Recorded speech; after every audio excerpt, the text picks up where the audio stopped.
Welcome once again to Evidence for Faith, the official voice of Ratio Christi, the Student Apologetics Alliance. This is the Christian Evidences and Worldview radio program where we explain the benefits of Christianity for personal happiness and human flourishing, and where we give you the evidence that shows that Christianity is true. I'm Keith Kendricks. And I'm Kirk Hastings. And we have an exciting guest on today. But before we get to him, a couple of news items and our quote of the week. Kirk, you're going to like this quote, I think. C.S. This Lewis? is from John Stott. Oh. Why? Did you think it... What? No, you know I like C.S. Lewis, so I thought you were going to give us another quote from him. We've only done about 60 of them this year. Right. Yep, no, this one's from someone else. That's actually why I thought you would like it. Oh, okay. So it's from John Stott, who is an English theologian and wrote the book Basic Christianity that I read back when I first became a Christian, actually. He says, knowledge is indispensable to Christian life and service. If we do not use the mind that God has given us, we condemn ourselves to spiritual superficiality and cut ourselves off from many of the riches of God's grace. There you go. That's a good one. That's a good one.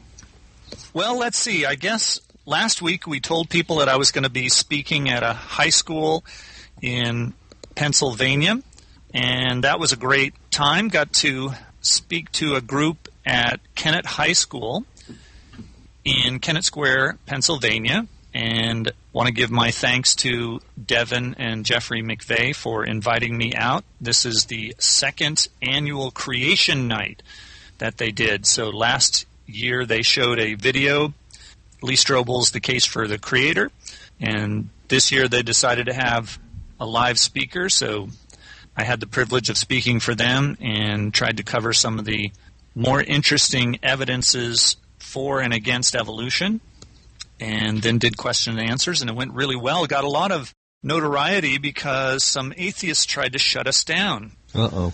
Yeah, a couple of atheists complained to the school board, tried to silence us, but the school board realized that the McVeighs were well in their rights to rent out an auditorium and have someone speak on whatever topic they wanted. What, so, atheists don't believe in free speech? Yeah, exactly.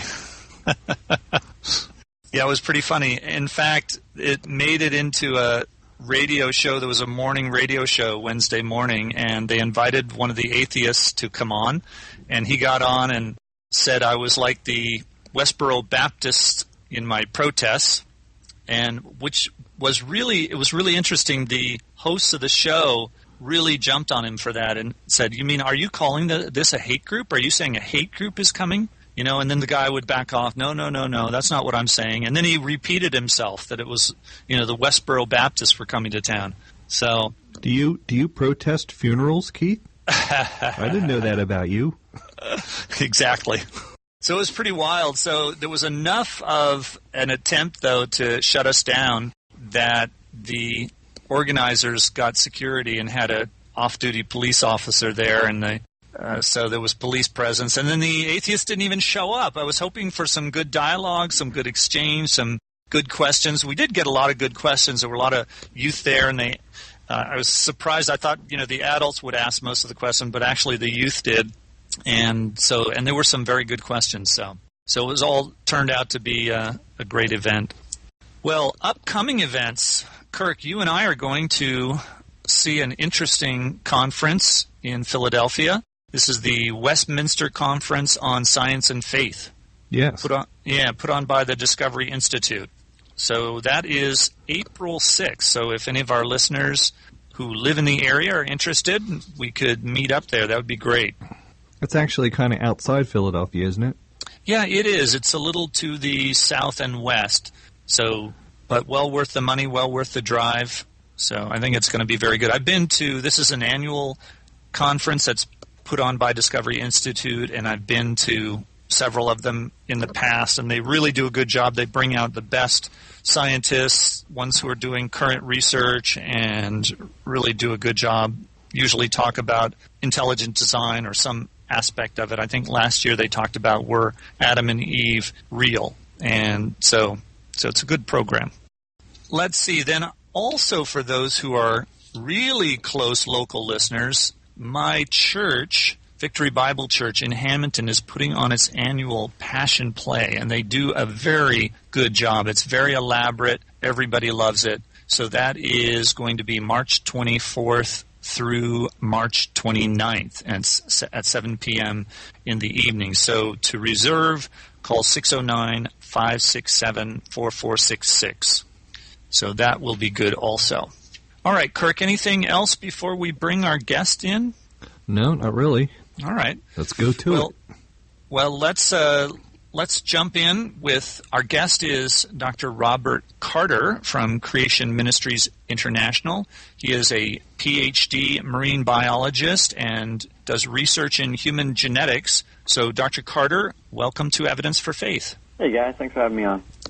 Oh, well, we're really grateful that you could come. I had the great pleasure of hearing you speak up in Medford a few months back. I don't know if you remember that talk. It was a small church, but you did a great job. It wasn't that long ago, yeah. Yeah, that's right. I brought some students from Stockton College out there, and they really liked it. They still talk about it, and they are still actually working to have you come to speak in the area again very soon. So that'd be great. We're gonna work on that. But I want our listeners, both locally and worldwide, Doctor, to get to know you a little bit better. So if you could tell us maybe about your work as a marine biologist and your PhD work. Can you tell us a little bit about that? Oh, sure. My training is in marine biology, specifically in the genetics of a protein family found in one particular coral in the Caribbean, or a couple of corals actually in the Caribbean. I did about 500 scuba dives during my doctoral work, getting ready for my final defense. Spent a lot of time in the lab, sequencing genes and doing experiments and taking our genes and putting them into bacteria and then taking those genes and putting them into fish. So I had some experience with transgenic organisms and things like that. Did you make those glowy fish? Actually, we did make some glowy fish, yes. It's not the glowy fish that you can buy at Walmart, because the University of Miami, where I was working, had no intention whatsoever of licensing our fish out to be sold to the aquarium trade. But, yeah, we definitely made some bright red and bright green fish. And didn't that get into the newspapers? I remember hearing about that years ago. Yeah, but what got into the newspaper was the other guy's fish. Ours are better, but that's all right. All right, I like that.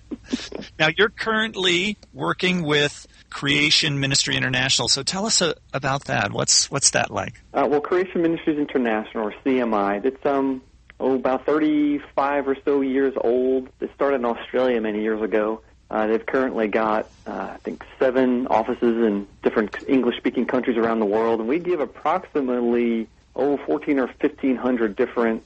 About 1,400, 1,500 different venues. We probably give about 1,800 or 1,900 talks around the world every year. Wow. I think we have about 15 PhD scientists on staff, maybe about 25 total speakers. So we're really busy and really active all over the place.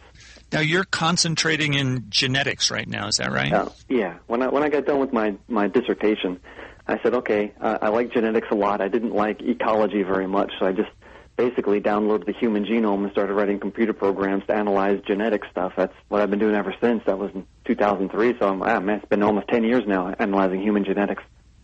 And you're working with someone who's been a guest on the show? I am. I'm working with Dr. John Sanford. Yes. In fact, he and I have published 2 papers together in the evolutionary literature. The last one was just last October. We've been writing a book together. We collaborate on a lot of different projects. We got a lot of irons in the fire at the moment. Dr. Carter, do you mean to tell me that the atheists are wrong, that creation scientists, they told me that nobody publishes in peer-reviewed journals? Well, tell that to the 15 PhD scientists who work at CMI, all of whom got their training at secular universities.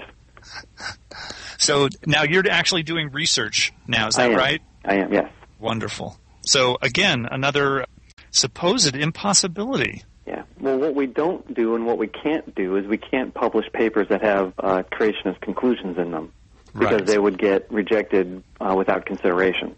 So when we do have something to publish, it has to have some general relevance and we have to couch our terminology very carefully without lying, because we don't lie on purpose. We're not supposed to do that.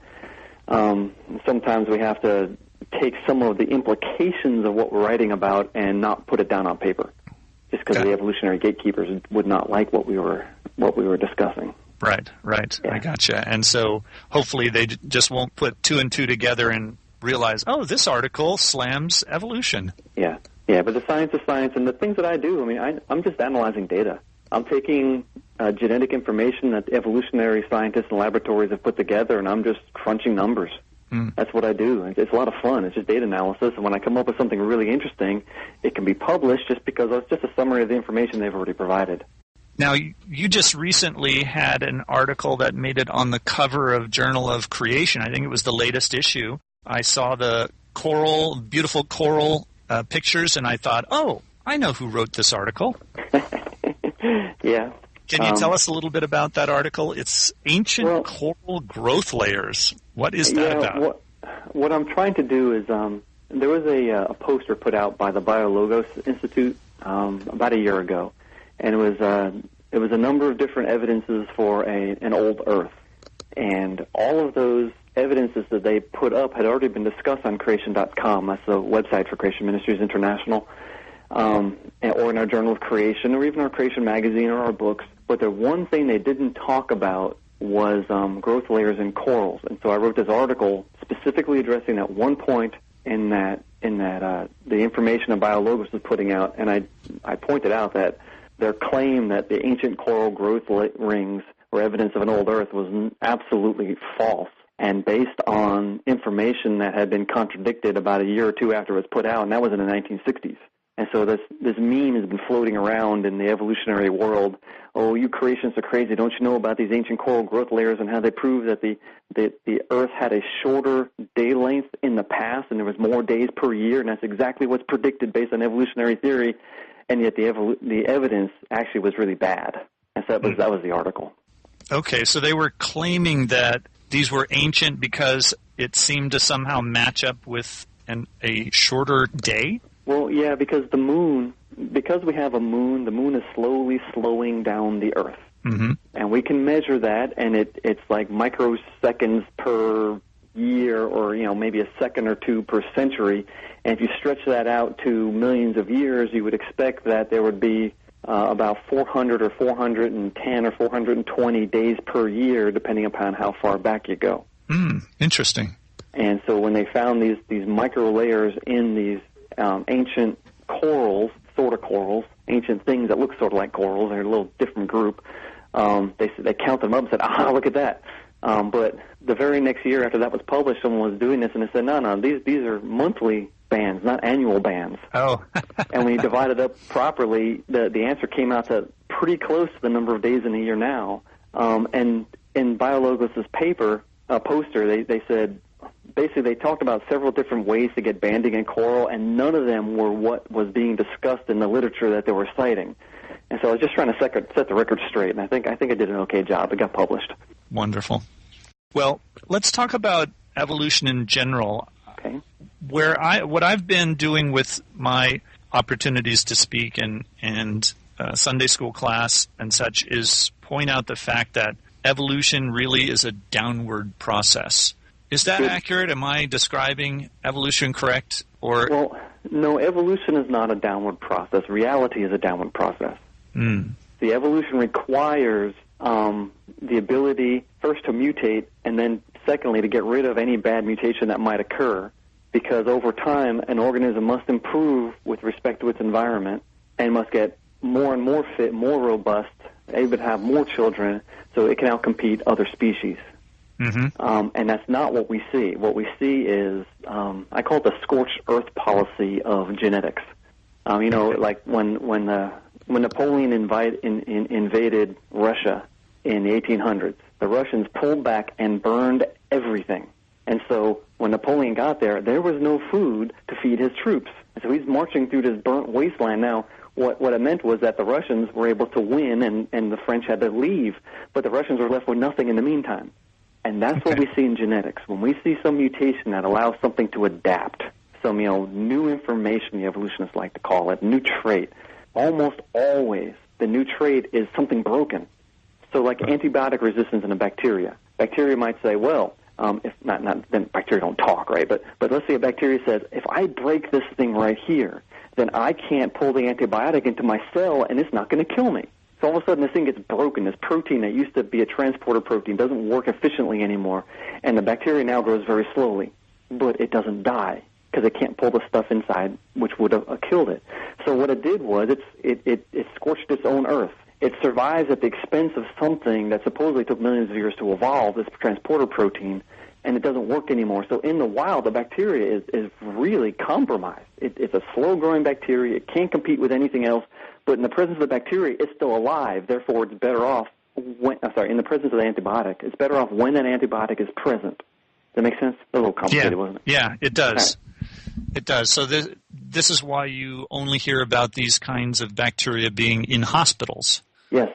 Because they can only survive. On Station.com, there was an article a couple of years ago about superbugs. Right. And the author, Dr. Carl Whelan, he says, hey, roll around in the dirt if you have one of those the superbug infections, because the native species will outcompete the compromised species that's growing. Now, of course, he wasn't serious about it, but he's just pointing out that all the super resistant bacteria actually grow very slowly. Right. So, and you were saying that this is reality, right? That this is the same as the rest of reality? Yeah, and the number of examples we have of something being broken that allows some sort of a genetic adaptation and natural selection to act on it, and there are so many examples. It's so much easier to break something than to make something that, I mean, I can't think of anything that's some glorious new invention. All I can think of is dozens of examples of something busted, and that bustedness created a new feature, and that new feature allowed some organism to respond differently than its neighbors, and it actually spread out and took over something. And yet it's not as fit as the original. Gotcha. It's a downward process. Right. What natural selection does, actually, natural selection removes the worst, and it actually helps preserve a species so they don't go extinct, because mutation would drive us all to oblivion very quickly. But natural selection calls out. Now, I know natural selection, nature can't select. Nature's not an active entity.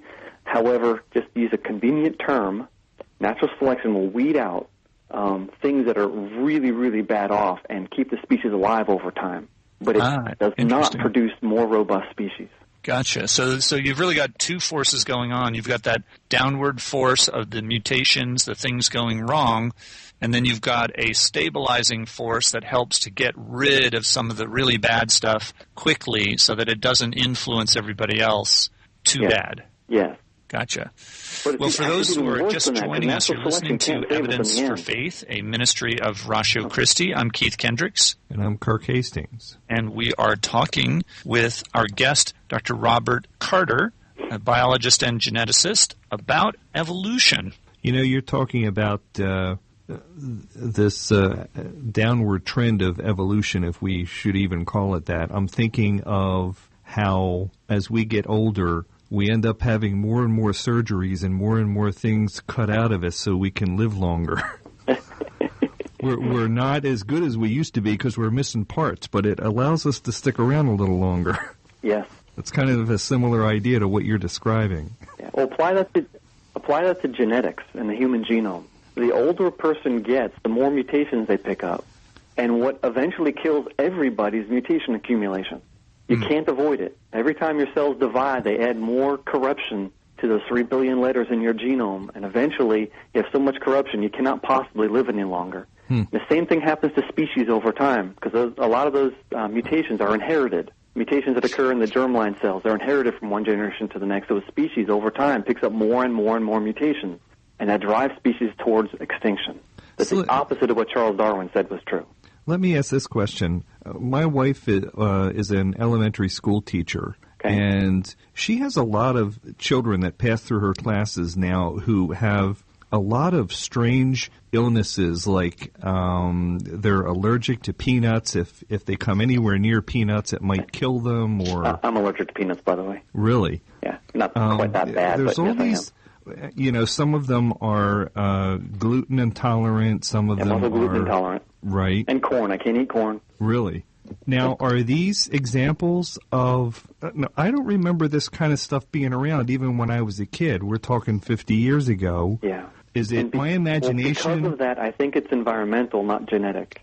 Oh, is that what it is? I think so, or it's epigenetic. It's something in our last couple of generations that we've been inheriting, and that our immune system is reacting to. And I mean, some people try to blame immunizations, and I've seen data supporting and refuting that. Some people say it's diet. Some people say it's this or that, and I don't know what the answer is. But our ancestors, my ancestors, all my ancestors came from Northern Europe, Norway, Holland, Ireland, England, Northern Germany. My ancestral gene pool never saw a potato, a piece of corn, high gluten wheat, or peanuts. Those are all recent inventions. In fact, the potato, corn, they came from the New World. My ancestors never saw soybeans. And it turns out I can't eat those things. Wow. They really knocked me down. And so I don't know what the answer is. I just know it's really complicated. It's something about genetics. It's something about environment. But the bigger issue, I guess, is I think I told my Sunday school class this morning that human beings as a species are dying out, aren't we? Yeah. Every generation born every individual has about 100 mutations that their parents weren't born with. And natural selection cannot see them. See, here's another thing about mutation and natural selection. Most mutations are not strong enough to be selected for. They're small mutations, little teeny changes. In order for natural selection to work, you have to have something that has a profound influence on the ability of that person to have children. If it's something tiny, even something as much as skin color, it's not selected. Something that might, make you run 1% slower than you would otherwise. Natural selection can't see it. And so those kind of things, they just slowly degrade the species because everyone is mutated. Everyone's picking up mutations. Every generation just adds more and more and more, and that kind of accumulation, this is the stuff that Dr. John Sanford must have talked about. That kind of accumulation is basically slow poison for a species, and that's what we're seeing. Yeah. So all these science fiction stories that try to tell us that in the future we're going to have big brains and we're going to be able to fly and we're going to have all these physical abilities that we're going to evolve, that's more fiction than science. Yeah. We're actually going the other way. We're going downward. Yeah. Reality, scientific measurement, everything we know about genetics, even population genetics theory, everything's pointing in the other direction. Right. Wow. Now let's talk a little bit about that population genetics. Well, I guess it fits in the same category, is that they're doing these DNA studies of the migration patterns of human beings, early humans. Yeah. And it seems to me strong evidence that what you're saying is right, that the genome, the information in the DNA is getting worse and worse over time, because this is actually how they track which populations moved where, isn't it? By the loss of genetic information? Very, very good point. Yeah, it's the mutations that accumulate over time allow us to track the genes back in time, because different populations pick up different mutations. So you can build a family tree of the different populations and say, oh, look, the original had that, not this. So something like blonde hair. Blonde hair started in Scandinavia. Blue eyes started in Northeast Europe. Sickle cell anemia, the most common one, started in Central Africa. The ability to digest lactose as an adult started in East Africa, and another one started in Scandinavia.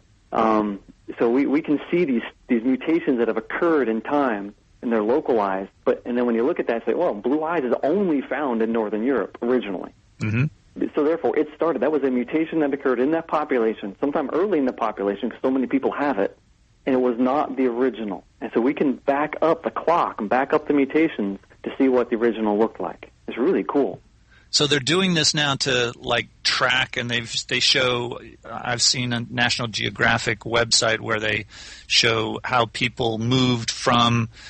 So in their view of it, they have it out of Africa and into Europe, and then all the way to North America and South America, and so you think that's all accurate, the way they're doing it, tracking the decline of the DNA? Well, I don't know if I'm going to be able to fully explain it, but let me point the listener to creation.com and to an article that I put into the Journal of Creation a couple of years ago called Out of Africa. And I describe the assumptions that go behind it, the data that supports it and doesn't support it, and alternate ways of interpreting the evidence. But just to be real brief, The grand assumption driving the out-of-Africa hypothesis is the assumption that mutations accumulate at the same rate in all populations throughout all time. There are any number of factors that might affect mutation rates. And if any one of those is true, not even all of them, but if any one of them is true, we can't tell where the ancestral population was. So for me, right, I believe the Bible, I believe Genesis.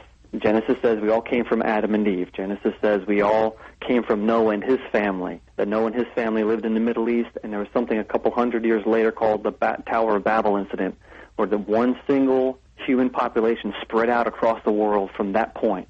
Well, the evolutionist actually has all of us living in one place and a small population that was initially spread out. They say it happened in Africa.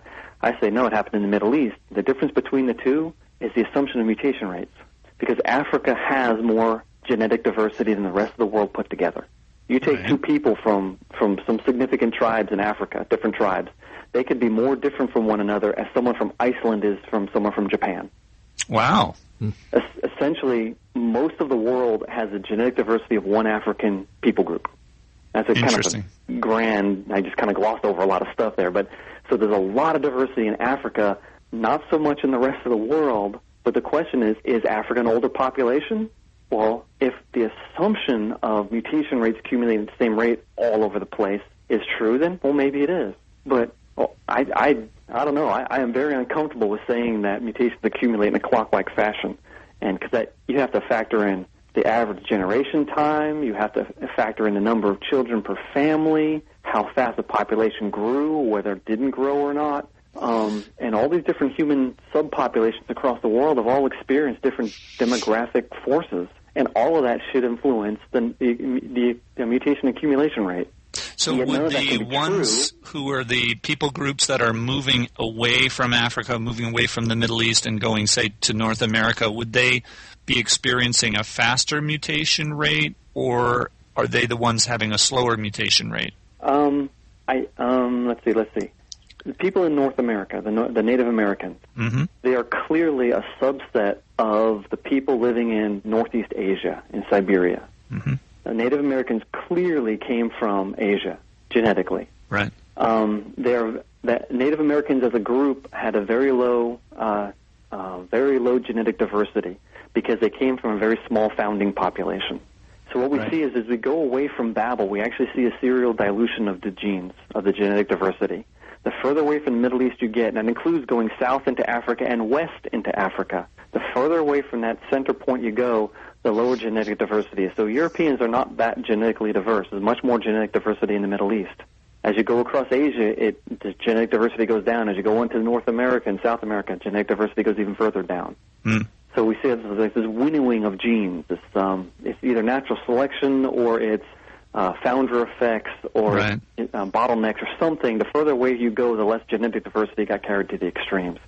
I wonder if the fact that Africa was heavily colonized by Europe had anything that might have added back genetic diversity into Africa. No, because we can tell where different pieces of DNA came from. Like African Americans today, the average African American is about 30% European. Based on history, and I'm not trying to be politically incorrect here, but just based on history, your average African American in the United States has about 30% European ancestry. And we can see when we do gene sequencing, oh, that is a European piece and that's an African piece, because of the accumulation of mutations that have occurred in the different populations.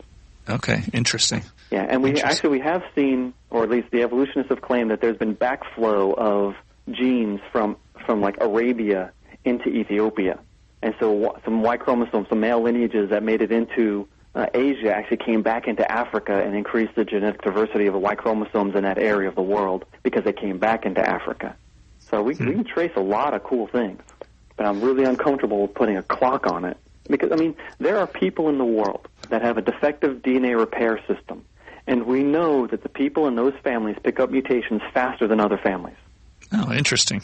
And so what we have to say is, for this out-of-Africa event to be true, that all populations throughout all time have had the same exact mutation rate, and yet we know that there are factors that affect mutation rate, not just genetics, but environment also.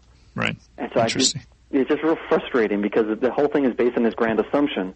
And if you start questioning the assumption, all of a sudden there's all these other alternatives open up, including the biblical alternative. Right. It could be just as easily that the center was actually in the Middle East, and that it just happened that the group that went down into Africa was the more genetically diverse of those who a were larger living in group, or maybe more groups. Because it's really funny that the Bible doesn't talk about any part of the world outside of the Middle East and the areas right next to the Middle East. Even in the Table of Nations in Genesis, where it's describing the people spreading out after the Tower of Babel, it doesn't talk about sub-Saharan Africa. It doesn't talk about Asia. It doesn't talk about Australia. It doesn't even talk about India. Interesting. And yet clearly, now, go ahead. Are they doing the same kind of thing, trying to track not only human beings, but also doing this for like dogs or cattle or other kinds? And is that showing a similar kind of pattern that might have been caused by Noah's Ark, say? Well, yes. It's a little more difficult because most of the information is being accumulated for people, for obvious reasons. We study people more than anything else. But let's see, if I can just list a couple of them. All dogs in the world, according to the latest evidence, were bred from gray wolves in the Middle East a few thousand years ago. Cattle, wheat, rye, barley, vetch, basically all the important Western grains and farm animals were domesticated in the Middle East. In fact, most of them in the mountains north of Iran and Iraq, in the Zagros Mountains, which is really, really, really close to where Noah's Ark was supposedly landed. Wow, cool. Now, that just might be a product of the fact that Western civilization came from that area of the world, and we spread out and, conquered and got rid of all the Neanderthals that lived there tens of thousands of years ago or something like that. Well, if you're just joining us, you are listening to Evidence for Faith, a ministry of Ratio Christi. I'm Keith Kendricks. And I'm Kirk Hastings. And we are speaking with marine biologist and geneticist Dr. Robert Carter from Creation Ministries International. Well, Dr. Carter, you just briefly mentioned about Neanderthals, so let me turn the topic a little bit and say, Christians are always interested in what about cavemen? So was Noah really a Homo erectus? I had one parishioner tell me that can't be because those people were so ugly. Okay, Homo erectus first and then Neanderthal second. Homo erectus, from the shoulders down, looks like a normal person, a modern person.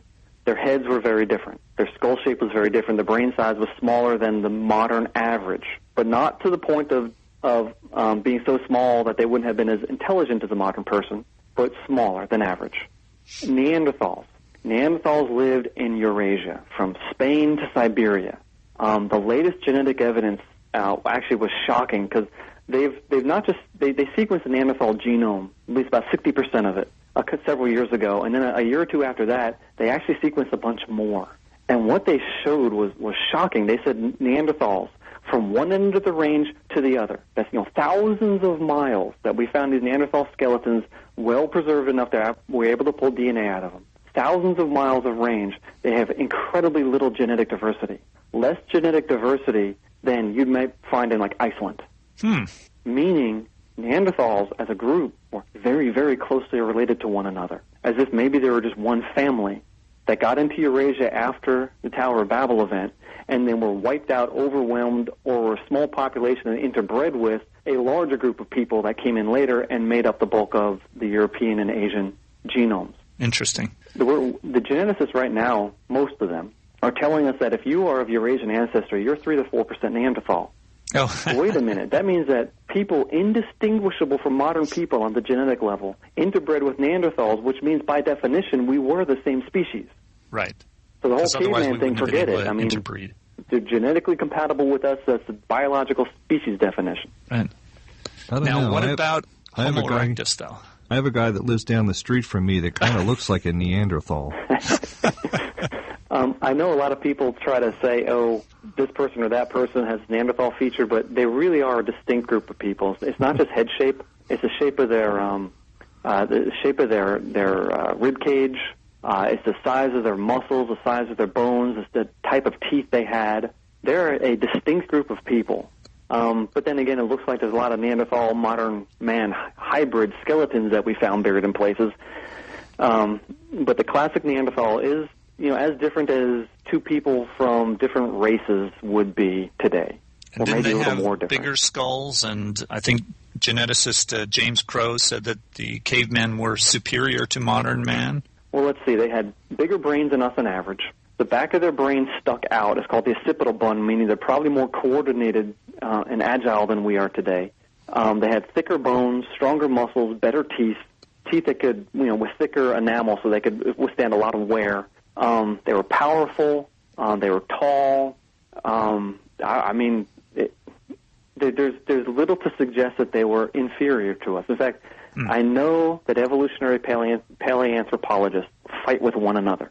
And I'm going to cherry pick some things from a whole bunch of people that might argue with each other at some conference. But I've been told over the last 10 years that Neanderthal buried their dead with their heads pointing towards the sunrise, that they painted in caves, that they made musical instruments on a pentatonic scale from things like deer antler, and that they searched the landscape for rare minerals and brought them back, ground them up into powders for cosmetics, and they kept them in a decorated shell with a hole so they could have a string so they could hang it over their head.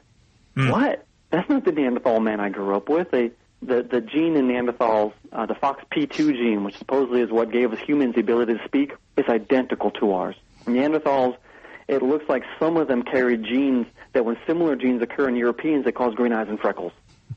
Wonderful. Yeah, more and more evidence just saying that these were people. Yeah. Okay, but what I really want to know is, are the Flintstones Homo erectus or Neanderthals? No. Sorry. I don't even know how to sarcastically reply to that. Well, before we run out of time, I really want to touch on something that I think is very significant for the young Earth creationists. And just for clarity's sake, Dr. Carter, although Kirk and I are both young Earth, we do enjoy having old Earth scientists on, so we try to look at both sides of it.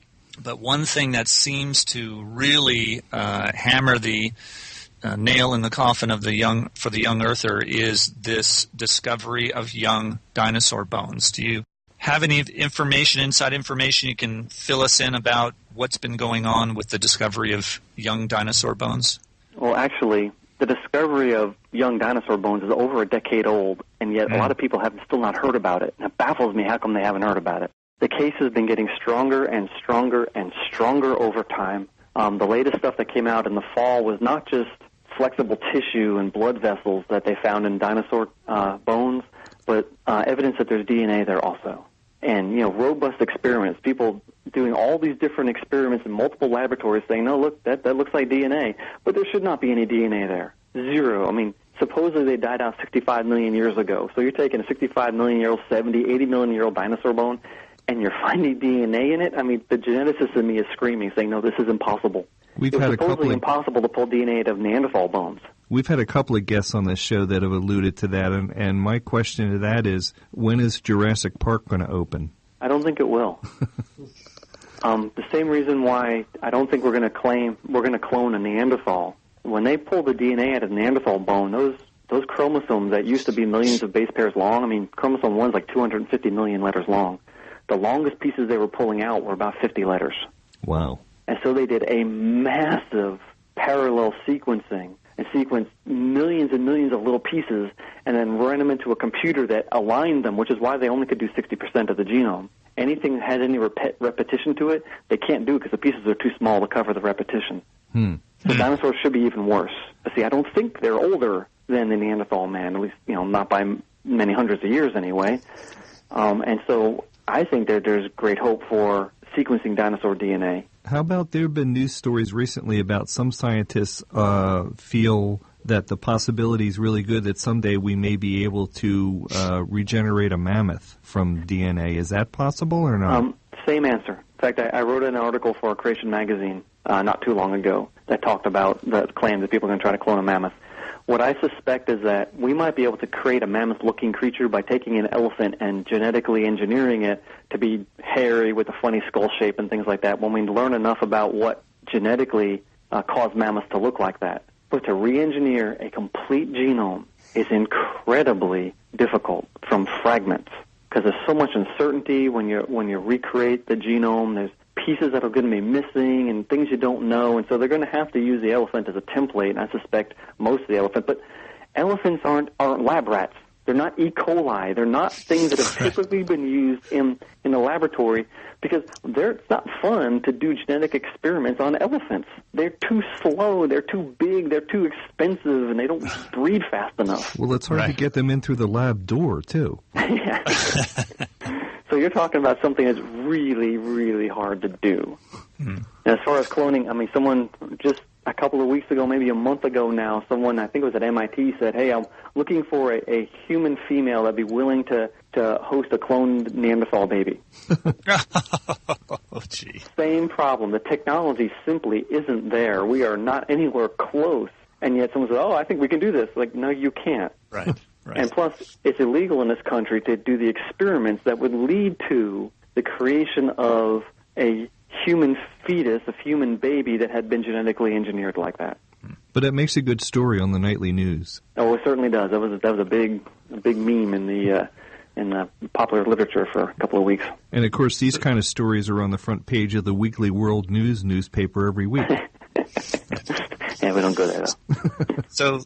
So the interesting thing about this young dinosaur issue with the evolutionists is that they're not willing to give up their dating method, but they are willing to give up all the scientific evidence that beforehand that had proved that such things could not survive, that red blood cells couldn't survive for thousands of years, or millions of years, or that DNA couldn't survive. And actual testing and measurements had been done beforehand, and I understand they're willing to give that up, but they won't give up the dating.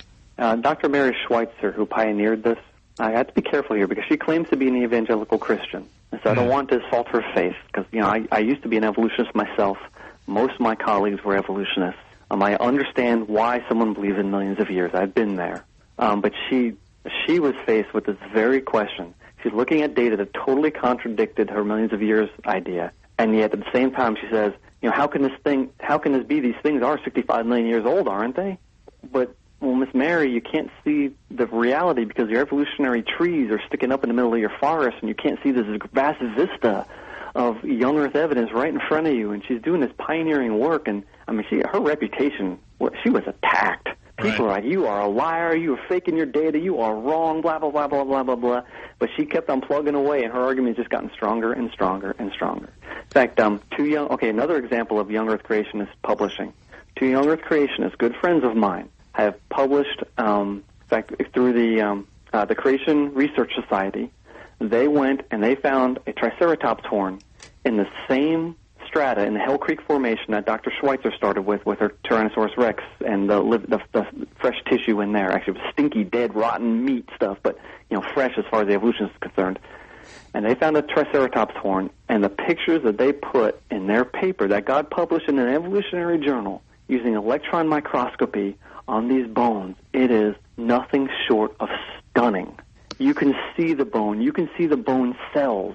You can see all this ultrastructural detail that should have decayed over time because these things are in sandstone. There's water percolating through the sandstone. The water is going to dissolve the bone and reprecipitate it and recalcify it and destroy all the structure, and yet they're still there. Wow. I have a hard time believing they're 4,500 years old.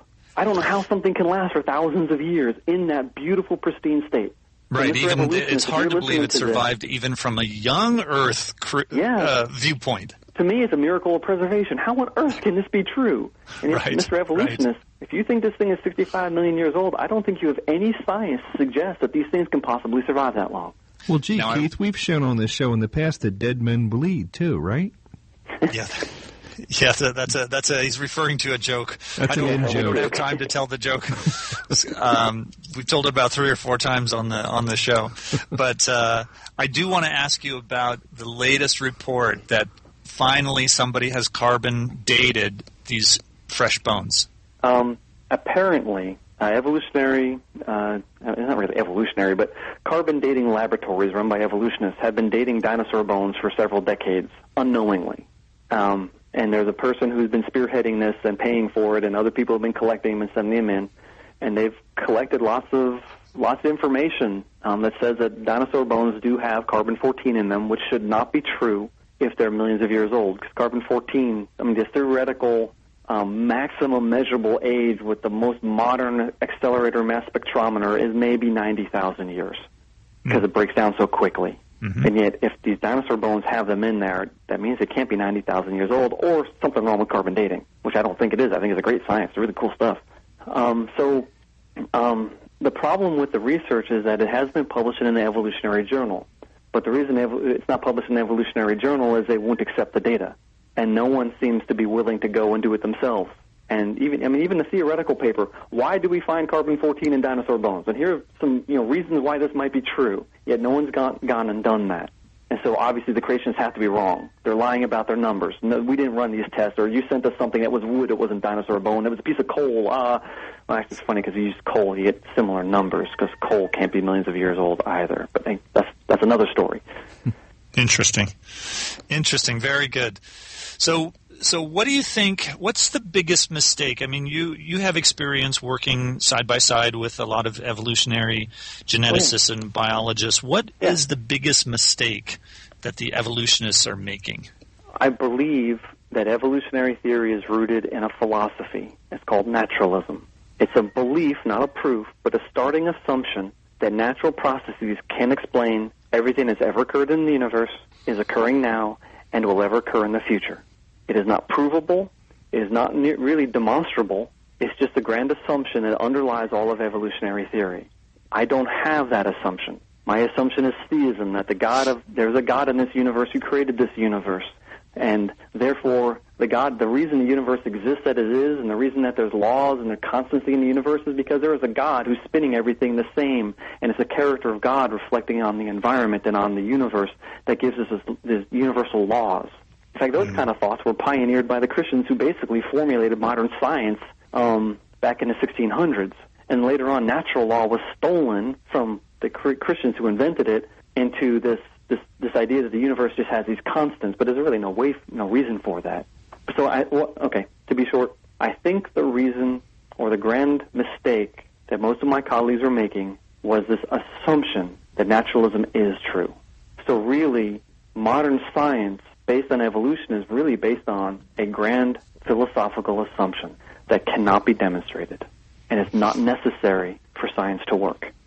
So if Christians are to fight back, or if we are fighting back and we seem to be losing, what are the mistakes we're making? How come we seem to be losing the battle?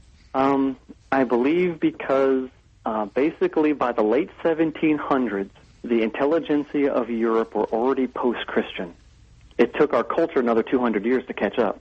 But the leaders, the academic, the religious leaders, the political leaders in Europe, as early as the late 1700s, had already moved way beyond biblical Christianity. And so we have to, it's not just like we can rise up and say, oh, this is true. No, we got to go back, way back in time, and see all of the dominoes that have fallen. And we're talking about evolutionary theory influencing our legal system, influencing psychology, influencing, you name an area of science, influencing it. It's right. Every single aspect of our entire society is permeated with this assumption that was given to us a couple hundred years ago. So it's like a Gordian knot. Untying that is not something you just walk up there, oh, this is wrong, boom, and it's solved. You got to diligently pursue all sorts of different leads, and it's impossible for one person to do that. So We've got about 2 minutes left, Dr. Carter. Can you give us quickly what you think are maybe the strongest evidences for young Earth or for the flood or something along those lines? Sure. I would refer to listener to creation.com first of all, because I'm not going to be able to hit them all. But in short order, best evidences for things being young are the inability of evolutionary theory or naturalism to explain the origin of life, which flies in the face of everything we know about chemistry, physics, probability, information theory. I would say that genetics, modern genetics, showing that things are degrading over time and the rate of mutations accumulating, the fact that natural selection can't remove these mutations, is a great piece of evidence saying that these species cannot be millions of years old. They would not be here if they were. I would say that carbon dating is a great thing because we can't find, to my understanding of it at the moment, we can't find a carbon source in the world that has zero carbon-14 in it. So even something like a diamond that had been radiometrically dated, they have carbon-14 in them. Well, diamonds can't be 1 billion years old then, and they can't be contaminated because they're a crystal. Let's see, what else? There's so many different areas. Basically, there's really good arguments in every area of science. In fact, my colleagues and I, we are writing a book. It's called Evolution's Achilles Heels. We have 9 PhD scientists. Each one of them has written a chapter in their field on the weaknesses of evolutionary theory according to that field. Great. So I wrote the chapter on genetics. There's natural selection, radiometric dating, Big Bang cosmology, the fossil record, the rock record, and all sorts of things like that. All right. So people should look to contact you through creation.com? Yep. Wonderful. Yep, that's the easy way to do it. Dr. Carter, it's been a pleasure having you on Evidence for Faith. We really thank you. Well, I appreciate the time. Well, you've been listening to Evidence for Faith, a ministry of Ratio Christi, the Student Apologetics Alliance. Please send your comments or questions to email at evidenceforfaith.com. That's evidence, the number 4, faith.com. And join us again next week for more reasons to believe. And always remember that the best reason for being a Christian is because it's true.